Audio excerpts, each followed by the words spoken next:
warahmatullahi wabarakatuh. Perkenalkan, nama saya Vera Vernika Tendean dengan NIM A241231118. Saya dari Prodi Pendidikan Fisika. Maksud dan tujuan saya membuat video ini sebagai pengganti UAS dengan mata kuliah Pendidikan Kewarganegaraan yang diampu oleh dosen.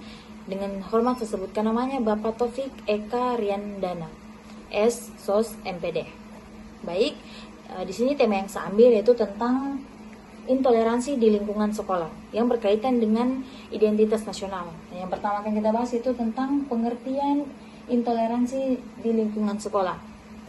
Nah, intoleransi di lingkungan sekolah adalah sikap menolak, merendahkan, dan tidak menerima keberagaman yang dimiliki oleh siswa lain, baik itu terkait agama, suku, budaya, kondisi fisik, maupun sikap pribadi. Nah, sikap ini biasanya sering muncul itu dalam bentuk ejekan, pengucilan, dan pembatasan hak.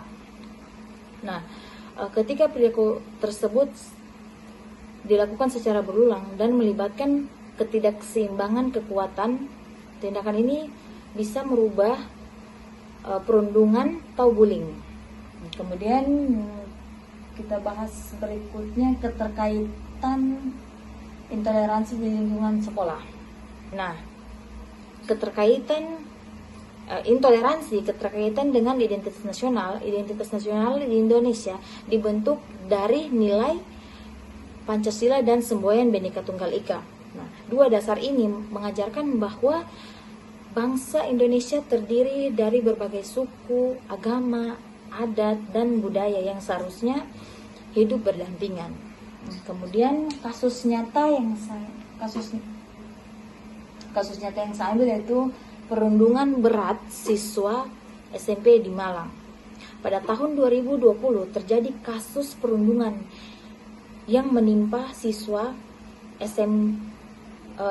SMP berinisial MS di Malang. Nah, korban mengalami kekerasan fisik berulang dari teman-temannya sehingga menyebabkan luka yang parah. Nah, salah satu kekerasan yang dialami korban bahkan membuat salah satu jarinya itu harus diamputasi.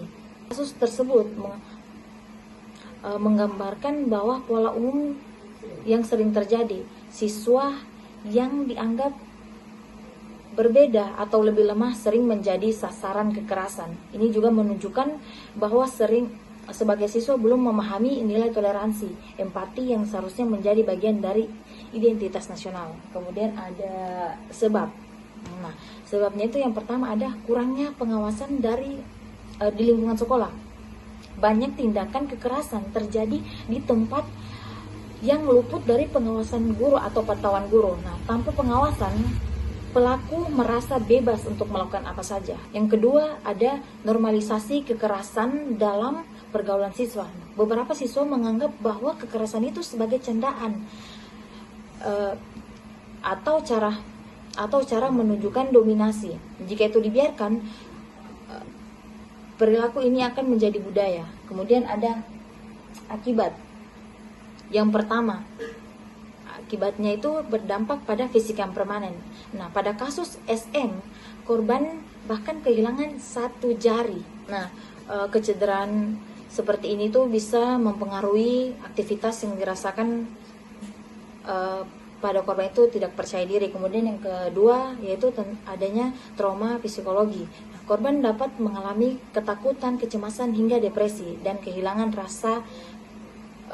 rasa tidak aman di sekolah.